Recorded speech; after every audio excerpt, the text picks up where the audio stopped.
ये जो क्वेश्चन आपको दिखाई दे रहा है ना, ये इम्पोर्टेंट क्वेश्चन है। ठीक है, ये अध्याय अपनी आर्ट है त्रिकोणमिति का परिचय, उसका उदाहरण नंबर 2 है। ये अच्छा क्वेश्चन है। ठीक है, थोड़ा सा अलग सा क्वेश्चन है, इसमें सिद्ध करना है अपनों को। ठीक है, तो इसको सॉल्व करते हैं। तो एक बार क्वेश्चन को अच्छे से रीड कर लेते हैं। तो देखो, उदाहरण नंबर 2 है अपना, यदि कोण बी और कोण क्यू ऐसे न्यून कोण हो। न्यून कोण क्या बोलते, किसको बोलते हैं? यदि किसी त्रिभुज में 90 डिग्री से कम का कोण हो ना, तो उसको कौन सा कोण बोलेंगे? न्यून कोण। ठीक है, तो एक बार और, यदि कोण बी और कोण क्यू ऐसे न्यून कोण हो जिससे कि साइन बी बराबर क्या हो? साइन क्यू, तो सिद्ध कीजिए कि कोण बी बराबर क्या हो? कोण क्यू के। ये सिद्ध करना है आपको। तो देखो, सबसे पहले ऐसा करते हैं कि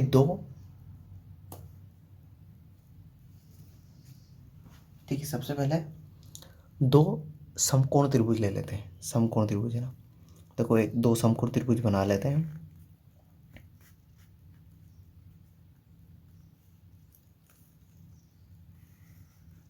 ठीक है, एक तो ये बन गया अपना।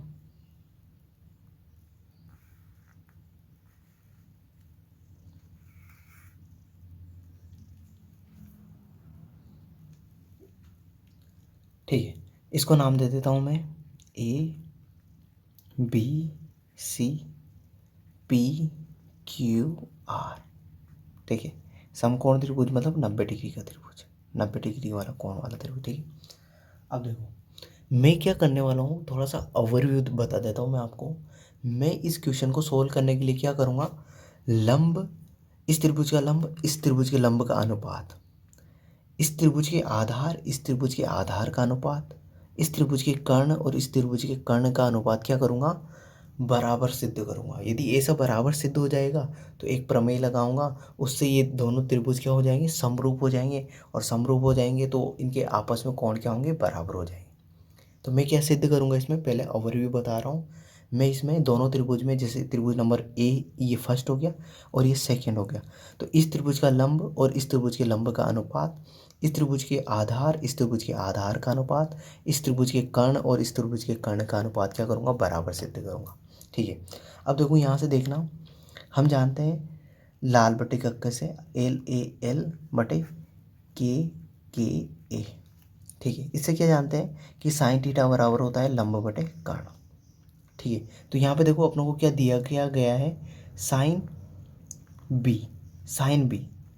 अब देखो साइन बी बराबर है साइन क्यू के। अब देखो यहाँ लिख रहा हूँ मैं साइन बी। अब देखो साइन थीटा में क्या होता है? लंब बटे कर्ण होता है। अब देखो यहाँ पे कोण क्या है अपना? बी, तो ये वाला कोण। तो देखो थीटा के सामने की भुजा क्या होगी? लंब, तो लंब का मान कितना आ गया अपना? AC। और कर्ण क्या है? 90 डिग्री के सामने की भुजा, तो कर्ण क्या हो गया अपना? AB। ये पता चला कि नहीं चला? पहले तो सबसे पहले ये बताओ। देखो साइन बी मतलब थीटा क्या है अपना? BA। थीटा क्या है? BA। तो थीटा के सामने की भुजा क्या होती है? लंब होती है। तो इस थीटा के सामने की भुजा कौन सी? AC। तो AC तो क्या हो गया अपना? लंब हो गया। और 90 डिग्री के सामने की भुजा क्या होती है? कर्ण, तो कर्ण क्या हो गया अपना? AB। तो ये लिख दिया मैंने। ऐसे ही मैं यहाँ लिख रहा हूँ साइन क्यू। तो साइन क्यू बराबर भी हो जाएगा लंब बटे कर्ण। अब देखो साइन क्यू कौन सा कोण है? ये वाला। तो इसके सामने की भुजा क्या है? बताओ जल्दी बताओ। क्यू के सामने की भुजा क्या है? थीटा के सामने की भुजा क्या होती है? लंब। तो लंब का मान क्या है? बताओ जल्दी, क्या है? PR।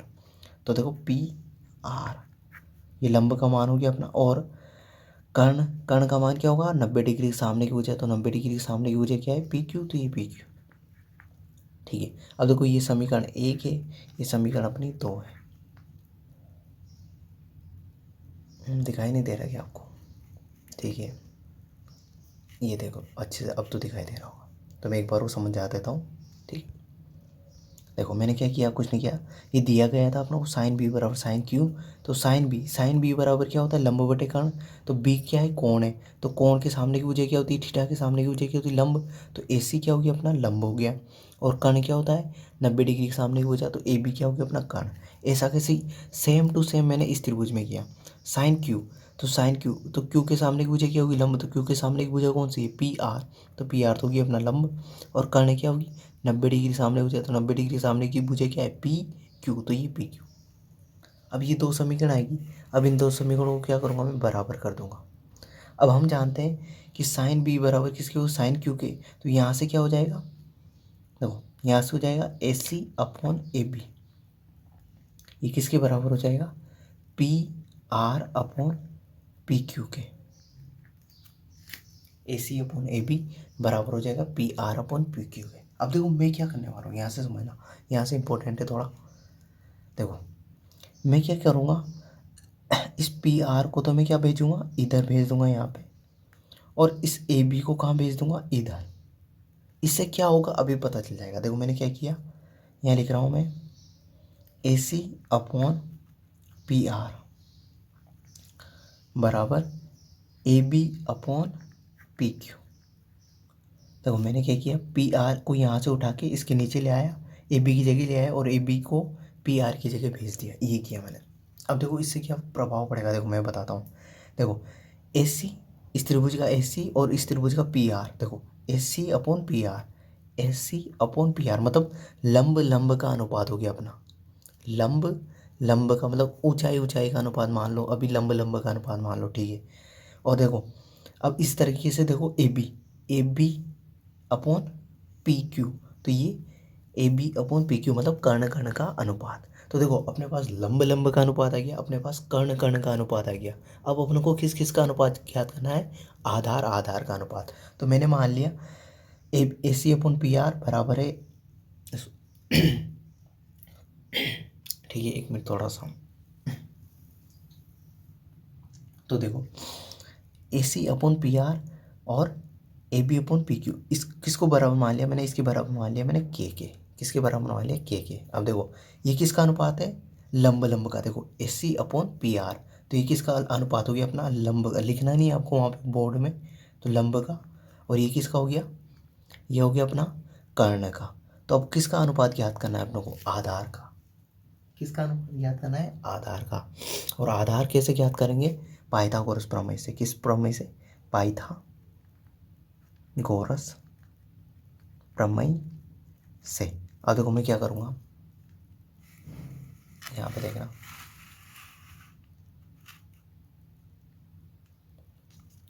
अब देखो मैं पाइथागोरस प्रमेय लगाऊँ। यहाँ देखना दो छोटे त्रिभुज बना रहा हूँ मैं। एक त्रिभुज तो ये था अपना ए बी और ए सी, और एक त्रिभुज था अपना पी क्यू आर। ये 90 डिग्री का कोण है, ये 90 डिग्री का कोण है, ठीक है। अब देखो यहाँ से क्या करूँगा मैं, देखो अपने को लंब लंब का अनुपात तो आ गया अपना पास, कर्ण कर्ण का अनुपात भी आ गया। अब अपने को आधार आधार का अनुपात निकालना है, मतलब अपने को क्या निकालना है, या तो लिख दो b c upon q r, ये निकालना है। अब देखो बी सी कैसे निकालेंगे, पाइथागोरस प्रमेय से। देखो पाइथागोरस प्रमेय क्या होती है, ये अनुपात अपने को निकालना है, ठीक है। अब देखो मैं क्या करूँगा, यहाँ से पाइथागोरस प्रमेय लगाऊंगा। तो पाइथागोरस प्रमेय होती है अपनी, कर्ण का स्क्वायर बराबर होता है आधार का स्क्वायर प्लस लंब का स्क्वायर। अब देखो अपने पास कर्ण है, लंब भी है, अपन को आधार याद करना है। तो आधार बराबर क्या हो जाएगा, आधार का स्क्वायर बराबर हो जाएगा अपना कर्ण का स्क्वायर माइनस लंब का स्क्वायर, ठीक है। अब देखो बी सी बराबर हो जाएगा अपना, बी सी इस त्रिभुज में बी सी बराबर क्या हो जाएगा, कर्ण क्या है ए बी, तो बी सी बराबर हो जाएगा ए बी का स्क्वायर माइनस किसका, लंब का स्क्वायर। तो लंब क्या है, ए सी का स्क्वायर, और ये अंडर रूट लग जाएगा।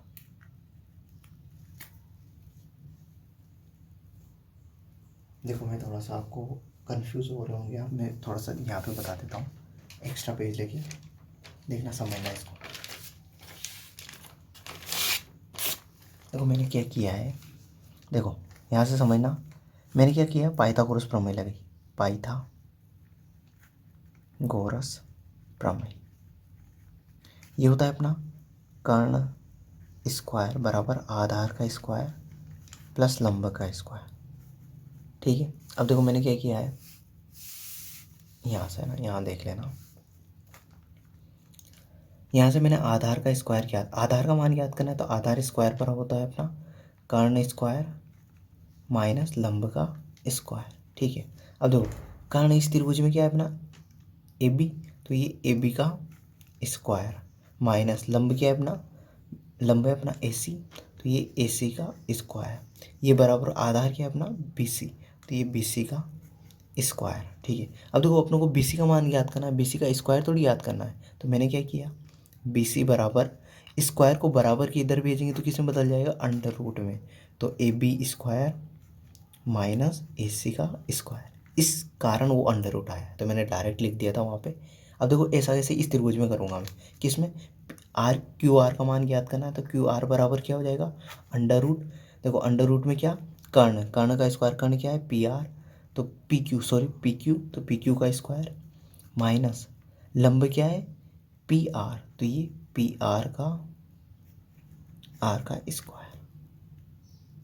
ठीक है, तो क्यू देखो बी सी की जगह तो अपना आ गया ये वाला, और क्यू सी की जगह आ जाएगा अपना क्यू आर की जगह आ जाएगा क्यू आर, इसकी जगह आ जाएगा अंडर रूट, अंडर रूट कर्ण, कर्ण क्या है पी आर पी क्यू का स्क्वायर माइनस लंब क्या है पी आर, तो ये पी आर का स्क्वायर। देखिए यहाँ तक समझ में आ गया होगा आई होप आपकी। अब देखो यहाँ से आगे देखना, आगे करते हैं इसको। ठीक है, अब बढ़ते हैं अपन आगे। देखो ये जो लिख रखा था ना मैंने, ये इसको थोड़ा सा यहाँ से मैं आगे सोल्व करूँगा। अब देखो मैं इस एक बार इसमें बता देता हूँ मैं आपको, यहाँ पे ना ये मैंने लिख रखा है a c upon p r बराबर a B upon P q बराबर के, तो मैं इसको ये भी तो लिख सकता हूँ a c upon p r बराबर के, और a B upon P q बराबर के। अब देखो के नीचे कुछ नहीं तो एक को ए सी से गुणा कर दिया, देखो वजह गुणा कर दिया मैंने, इसको इधर और इसको इधर, तो ए सी बराबर आ जाएगा अपना पी आर इंटू के। ठीक है, अब समझ में आएगा। देखो ए सी को एक से गुणा कर दिया और पी आर को मैंने किससे गुणा कर दिया के से, तो ए सी बराबर आ गया अपना पी आर गुणा के। ऐसा कैसे इधर कर रहा हूँ मैं, देखो ए बी बराबर क्या आ जाएगा अपना पी क्यू गुणा के, तो देखो मैंने देखो इस जगह देखो ए बी की जगह तो क्या लिखूंगा मैं पी क्यू गुणा के, और ए सी की जगह क्या लिखूंगा पी आर गुणा के। ठीक है, ये लिखूंगा मैं यहाँ से, आई होप आपके समझ में आ गया होगा। तो देखो इससे इससे मैंने लिखा है, अब देखो यहाँ पे लिखूंगा मैं, अब देखो यहाँ पे अनुपात निकाल रहा हूँ मैं बी सी अनुपात क्यू आर, तो मैंने यहाँ लिखा अंडर रूट ए बी का स्क्वायर माइनस ए सी का square upon under the root P Q का स्क्वायर माइनस पी आर का स्क्वायर। अब देखो मैंने जो बताया वो लिख रहा हूँ, देखो यहाँ से देखना, इसमें देखना ए सी की जगह क्या लिखूँगा मैं पी आर गुणा के, तो देखो अंडर द रूट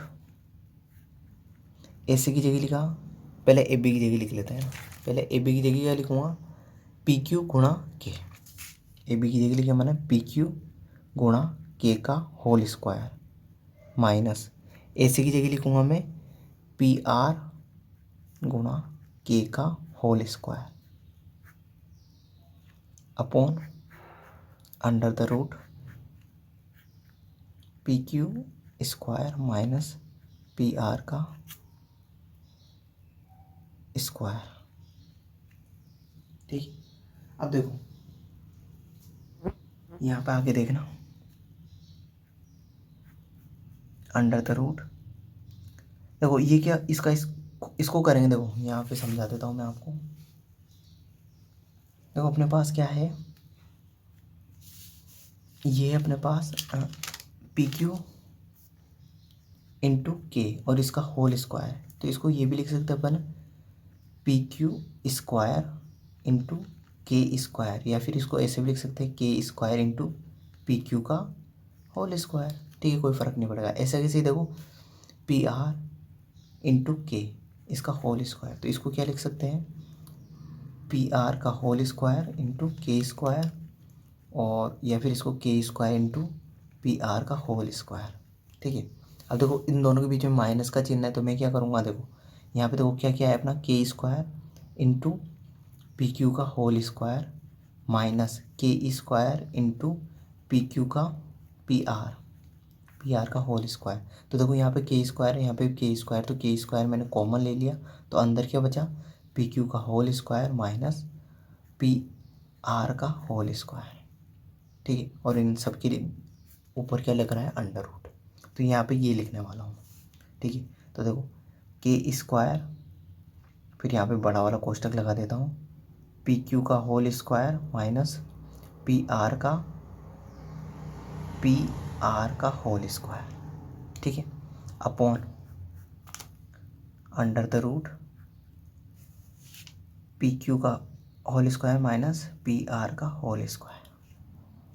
ठीक है, अब देखो आगे क्या करने वाला हूँ।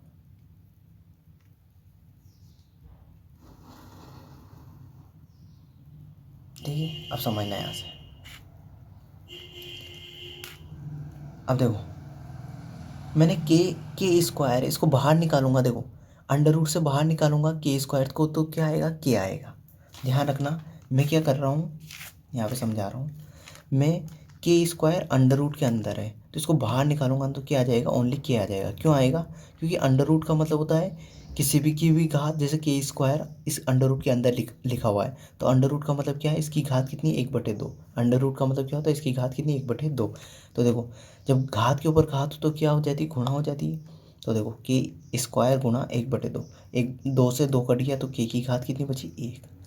तो के स्क्वायर यदि अंडर रूट में है तो बाहर आएगा, तो क्या बनेगा, के, ओनली के बच जाएगा।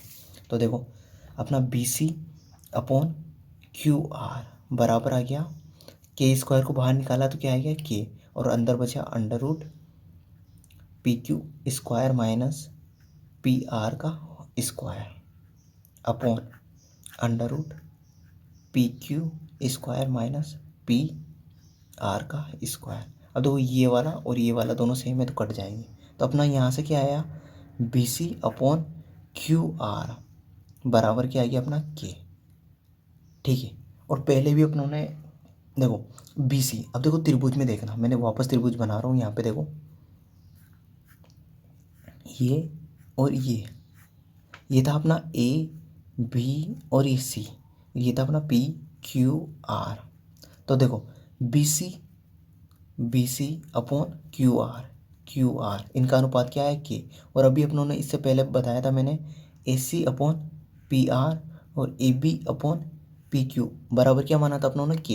ये भी तो माना था, देखो यहाँ पे देखो बता रहा हूँ मैं आपको, a c upon p r बराबर a B upon P q, ये किसके बराबर माना था, के। अब देखो ये भी बराबर है के और ये दोनों भी बराबर के, तो आपस में तीनों क्या हो जाएंगे, बराबर हो जाएंगे, मतलब a B upon P q बराबर हो जाएगा a c upon p r बराबर हो जाएगा b c upon q r बराबर हो जाएगा के। तो मतलब देखो इससे क्या अपनों को क्या सिद्ध हुआ कि जो लंब लंब का, एक त्रिभुज का लंब दूसरे त्रिभुज के लंब के अनुपात के बराबर है, एक त्रिभुज का कर्ण दूसरे त्रिभुज के कर्ण के अनुपात के बराबर है, और एक त्रिभुज का आधार दूसरे त्रिभुज के आधार के अनुपात के बराबर। देखो यहाँ देखो, तुम खुद ही देखो, ए बी का अनुपात A B upon P Q, A B upon P Q, A B upon P Q, कर्ण कर्ण का अनुपात, इस वाले त्रिभुज का कर्ण इस वाले त्रिभुज के कर्ण का अनुपात, फिर a c upon p are का अनुपात, मतलब लंब लंब का अनुपात, और फिर b c upon r q f q r इनका अनुपात, आधार आधार का अनुपात, सभी का अनुपात क्या आ रहा है, एक ही अनुपात आ रहा है, सभी का अनुपात के आ रहा है, मतलब बराबर आ रहा। तो इससे यह सिद्ध होता है कि इन दोनों त्रिभुजों के जो संगत भाग है, संगत भुजा है, उनका अनुपात क्या आ रहा है, बराबर आ रहा है। अब यहाँ पे देखो एक प्रमेय होती है, वो बता रहा हूँ मैं यहाँ पे, इसके बाद लिखना एक प्रमेय है, यहाँ पे ये लिख लेना, इसके बाद प्रमेय प्रमेय 6.4, प्रमेय 6.4 है कि यदि दो त्रिभुजों में एक त्रिभुज की भुजाएं, एक त्रिभुज की भुजाएं दूसरे त्रिभुज की भुजाओं के समानुपाती, मतलब एक ही अनुपात में हो, एक ही अनुपात में हो। जैसे ये देखो, ये जो लाइन लिख रहा हूँ देखो, ये वाली यहाँ से समझना। देखो, यदि दो त्रिभुजों में एक त्रिभुज की भुजाएं दूसरे त्रिभुज की भुजाओं के समानुपाती हो, देखो एक त्रिभुज की भुजा दूसरे त्रिभुज की भुजा की समान अनुपात में, फिर एक त्रिभुज की भुजा दूसरे त्रिभुज की, एक त्रिभुज की भुजा तीसरे त्रिभुज की, ठीक है। जैसे इस त्रिभुज का कर्ण इस त्रिभुज के कर्ण के अनुपात के समानुपाती है, इस त्रिभुज का लंब इस त्रिभुज के लंब के समानुपाती है, इस त्रिभुज का आधार इस त्रिभुज के आधार के समानुपाती है। तो देखो, यदि दो त्रिभुजों में एक त्रिभुज की भुजाएं दूसरे त्रिभुजों की भुजाओं के समानुपाती, मतलब एक ही अनुपात में हो तो इनके संगत कोण बराबर होते हैं, संगत कोण बराबर होते हैं। जैसे देखना, जैसे यहाँ पे समझना, जैसे इस त्रिभुज का ये वाला कोण है ना, बी कोण किसके बराबर हो जाएगा, क्यू के। तो यहाँ पे हो जाएगा कोण बी बराबर कोण क्यू। और ऐसे ही देख लो, कोण ए किसके बराबर हो जाएगा, कोण पी के। तो कोण ए बराबर हो जाएगा कोण पी। और ऐसे ही कोण सी बराबर किसके हो जाएगा, कोण सी बराबर हो जाएगा कोण आर के, ठीक है ना। तो अभी तो ये, हाँ, तो यदि दो त्रिभुजों में एक त्रिभुज की भुजाएं दूसरे त्रिभुज की भुजाओं के समानुपाती एक ही अनुपात में हो तो इनके संगत कोण बराबर होते हैं, ठीक है। और इसीलिए दोनों त्रिभुज समरूप होते हैं। दोनों त्रिभुज क्या होंगे, समरूप होंगे। तो देखो, मैंने कौन कौन से त्रिभुज बनाए थे, ठीक है, ये अच्छे से बना लेना। समकोण त्रिभुज है ना, ए बी और सी, पी क्यू और आर। तो ए बी सी त्रिभुज समरूप है किसके, पी क्यू आर के, ठीक है, त्रिभुज है ये। तो ये दोनों त्रिभुज क्या होंगे, समरूप। तो ये दोनों त्रिभुज समरूप हो गए ना, तो अपना सिद्ध हो गया कि कोण बी बराबर किसके, कोण क्यू के। यही सिद्ध करना था अपनों को, ठीक है। अब देखो, आपको लिखना कैसे है। सबसे पहले तो आपको देखो स्टेप बाय स्टेप लिखना है, हर एक चीज़ लिखनी है ना। तो देखो, यहीं से शुरू कर देना आप, मैं जैसे बता रहा हूँ यहीं से। अच्छा क्वेश्चन था, मैंने एकदम नॉर्मल तरीके से समझाया है, ठीक है ना। यहाँ से पूरा शुरू कर देना, इसको लिखना स्टेप बाय स्टेप पूरा, ठीक है ना। मैंने कुछ इंपॉर्टेंट पॉइंट भी बताए, जैसे बेसिक आपको सिंपल चीज़ें समझाई है मैंने। अब देखो, यहाँ तक लिख लिया, इसके बाद आप ये देखो, मैंने कुछ ये समझाया था यहाँ पे, एक तो ये वाला समझाया था। तो ये आपको यदि अच्छे से समझ में नहीं आया हो, कैसे भी नहीं आया हो, तो आप इसको अच्छे से समझना, दोबारा वीडियो देख लेना, समझ में आ जाएगा ना। तो ये भी लिखना, तो इससे क्या होगा, आपको बेसिक क्लियर हो जाए। और फिर उसके बाद लास्ट में ये वाला लिखना, ये वाला, ये तो सबसे लास्ट में लिखना है आपको, है ना। ये जैसे यहाँ तक कर लिया था ना अपनों ने, यहाँ ये वाला करने के बाद ये वाला लिखना है, प्रमेय 6.4 लिखनी है आपको, और ये ऐसा लिखना है, ठीक है। तो इससे आपको पूरे में से पूरे नंबर मिलेंगे। तो इस वीडियो के लिए इतना ही है। आई होप आप इस वीडियो से समझ गए होंगे कि इस क्वेश्चन को कैसे करना है। तो थैंक यू।